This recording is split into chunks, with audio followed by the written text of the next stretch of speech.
Are either of these pours cream of the crop? Will one rise to the top? I came to get down. She came to get down. Don't get out of your seat and jump around just yet. We got to get into this blind tasting. Jump around. Jump around. Jump up, and get down. Jump. Jock Jams 1. It's the best album of my high school career.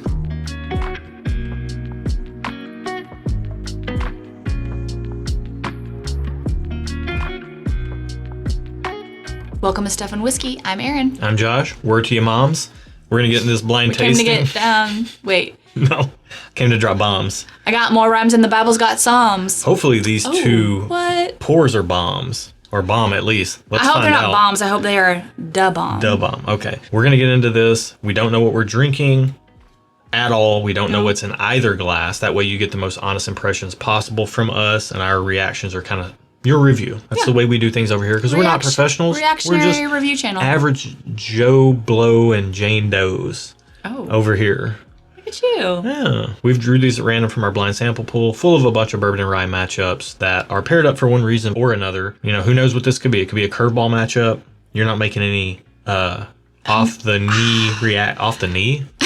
cuff reactions. Wow. You know what? Words are really hard. I'm trying to figure this one out. It smelled a little funky, but I don't know how, so I'm trying to figure that out. It smells fluffy to me. It smells like something familiar, but I can't place it. So I might need you to speak while I'm trying to figure this out.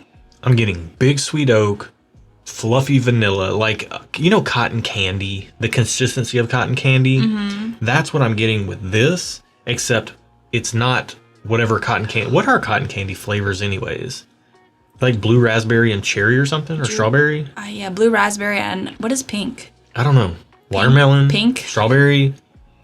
This is like that, but the flavors are caramel. Yeah, this is wild. And now I'm kind of getting strawberry now that I thought of it. Yeah, so this is, I'm getting, you know those like play places where there's like the trampolines and then there's the foam pits and then there's like plastic slides and stuff. You mean McDonald's childhood in our 90s? No, there wasn't like foam pits. I'm talking about like trampoline. Not secondhand smoke? Yeah. Everywhere.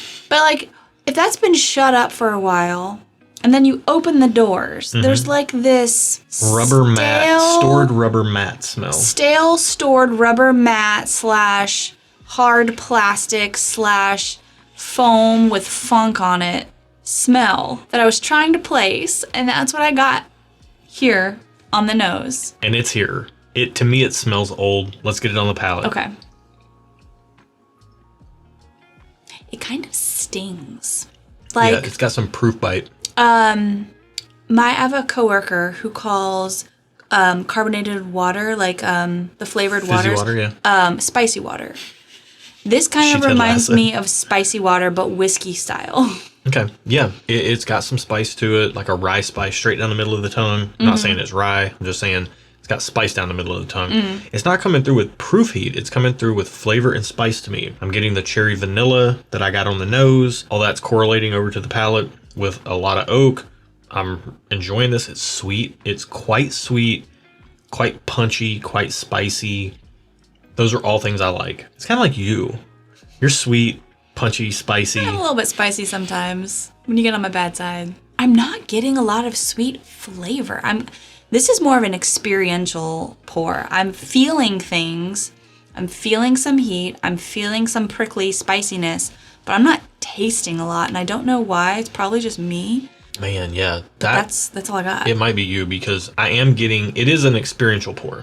The finish now, wow, on the second sip, the finish is sitting into the back of the palate, setting in, soaking in, saturating, penetrating. I feel that. The back of my palate. Just, it's literally feels like it's worming its way into the back of my tongue. And that sounds painful. No, it's an amazingly pleasant experience. Okay. It's super dense, saturated, but not so heavy-handed in proof. It's just coming through with spice. But I'm not getting a lot of alcohol burn. I'm getting flavor, spice, and this beautiful wave of experience of just like flavor, sweet on the front end, and then it hits like the spicy oaky gear on the back end. When you say sweet, are you just getting like a general sweetness? Yeah, like a cherry vanilla, like a dark cherry, like a Luxardo type cherry note. Okay. Maybe not Luxardo, maybe more of the maraschino, bright red. Okay. But then like a quite heavy vanilla note too. Oh, interesting. That's really nice. Almost like a French vanilla, which is your preferred vanilla French type. vanilla. Even though we all know that vanilla bean is far superior to French vanilla. French vanilla. Comments below. The French do everything better. Comments below. French vanilla or vanilla bean? French vanilla. Which Team one? French vanilla. I think vanilla bean. Let's get into glass 2 on the nose. Hopefully vanilla bean. Well, come on now. Kind of, it is. You put French. I get vanilla now. You put that in my head, Ricky As much Bobby. as you like coffee, I'm surprised you don't like vanilla bean. I like French vanilla. French. Is it because French is in the name? French You're vanilla. biased. We no. need a blind taste test French- of vanilla ice creams. French vanilla ice cream with Hershey's chocolate syrup on it. That is my preferred method. Don't get fancy chocolate syrup. Don't get the stuff that hardens into a shell. Don't get Ghirardelli. Get me Hershey's chocolate syrup. Say Ghirardelli? Ghirardelli, however you I pronounce thought it was it. Ghirardelli. I don't know how It you might be pronounce it. Ghirardelli. I might just been saying it wrong my whole No, life. I probably am saying it wrong. But I need French vanilla ice cream. I don't have a particular brand there, but French vanilla and Hershey's chocolate syrup. And then you know what? A little whipped cream is fine too, but not necessary. Cool Whip or like Ready Whip spray, fine. Hey, glass 2 smells awesome too. Okay, let's get into why we're here. It smells awesome. It smells sweet. Ooh. It smells oaky. It smells like the outside.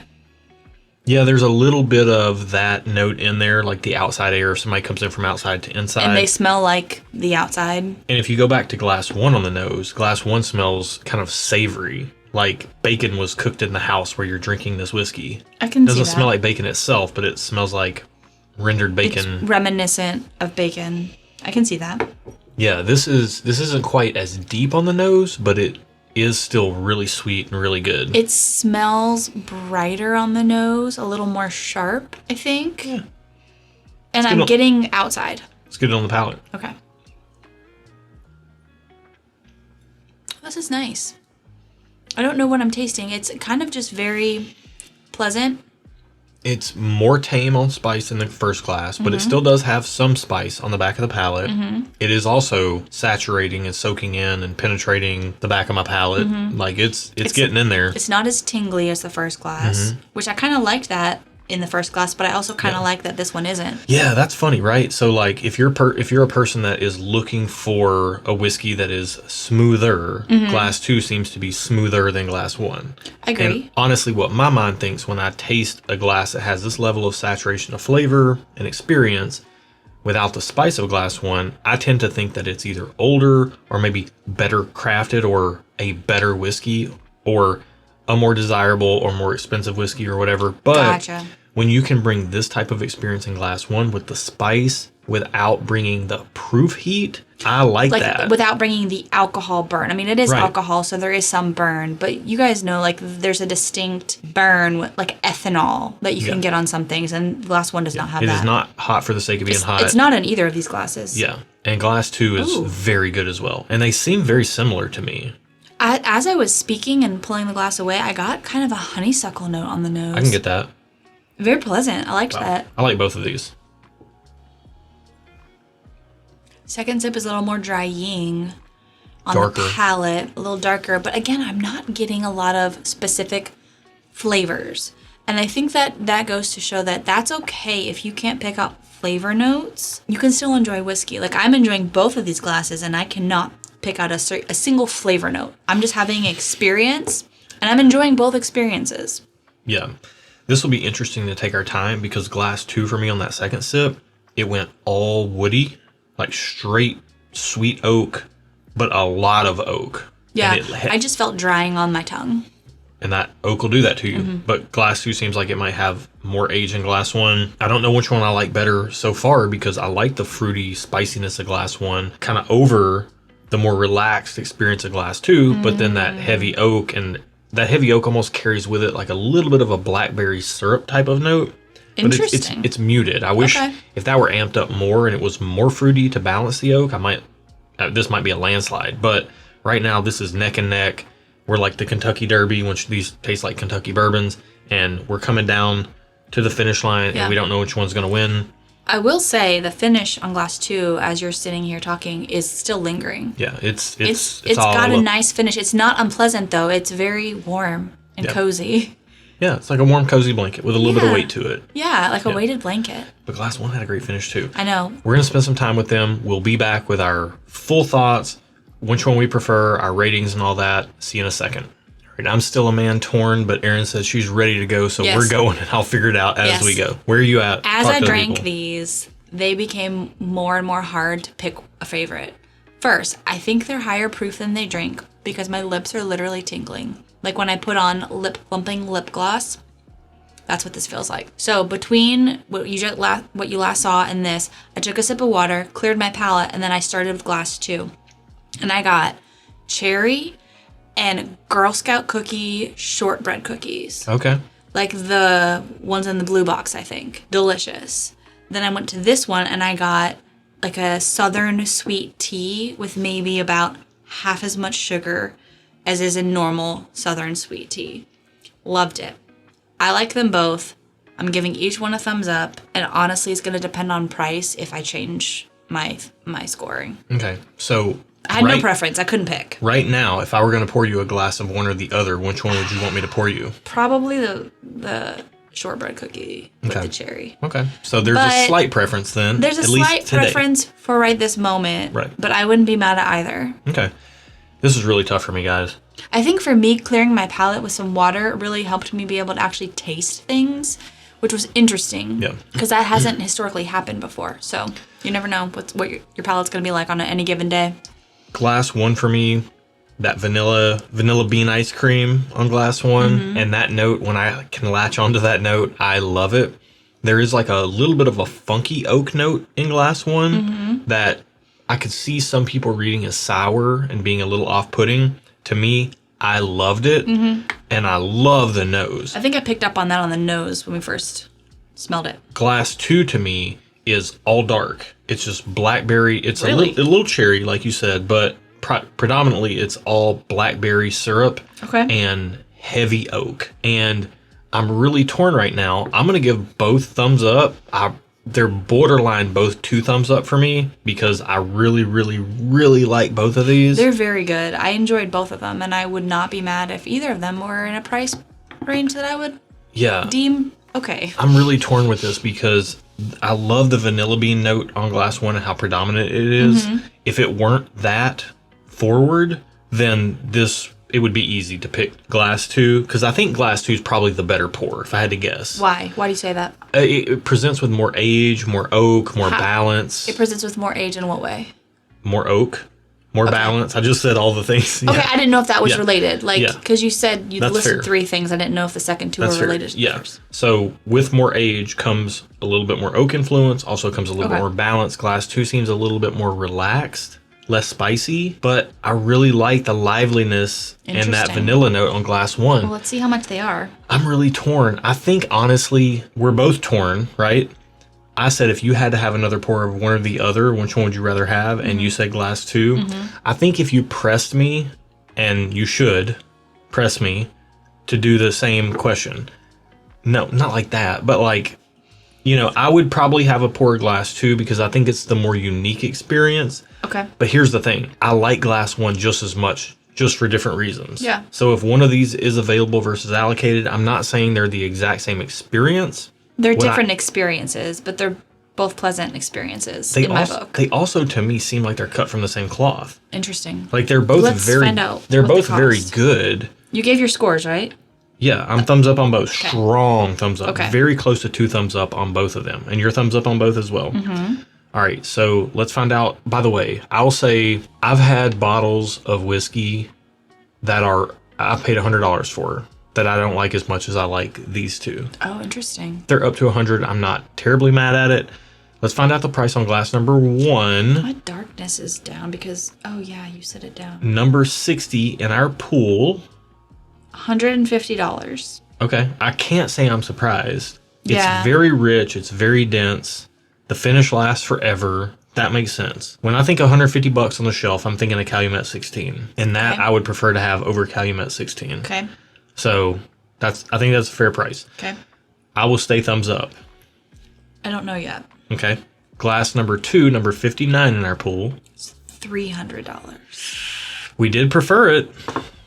Okay. Yeah. Is it two times as good? I did prefer it, but I don't know if I would pick that based on the price alone, how I preferred it. Like, I didn't prefer it twice as well as this first one. Yeah, it was ever so slightly. So a lot of times in whiskey, what you're paying for when you get into those upper echelon prices, like north of the $150, $200 price tag, is a little bit of rarity, is a little bit of limited supply. They're both very good. They're both good. I can't, just because this is $300, I can't say it's not good. It's very good.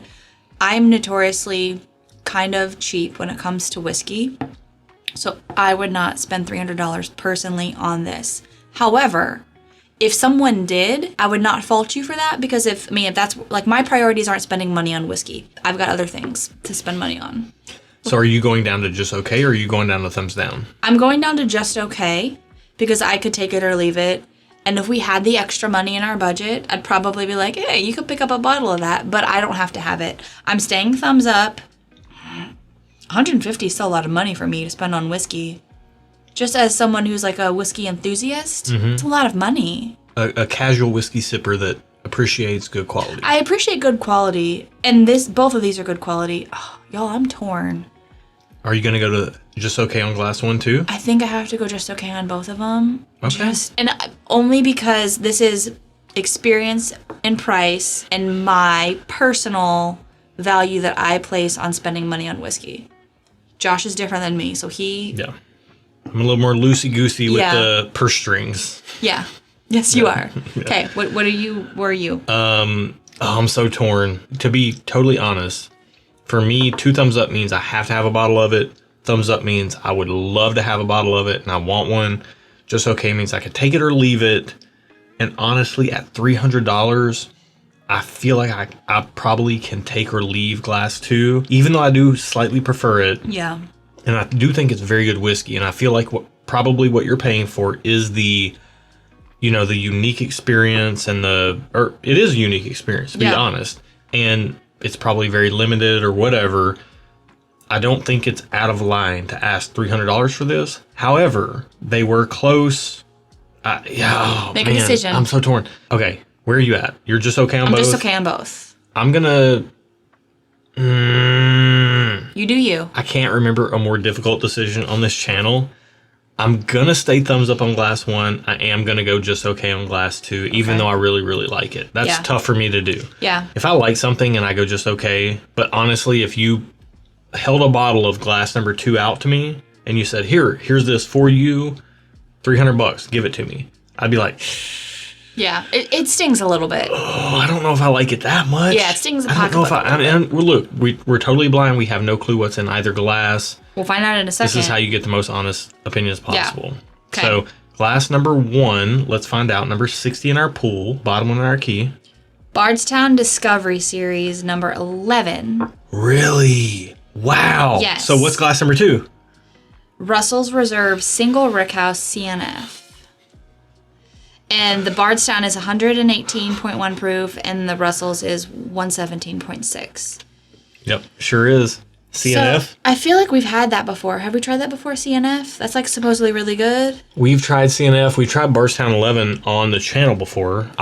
In the video description below, I will put links to our tasting of, I believe, Bardstown 11 versus Russell's 13. Okay.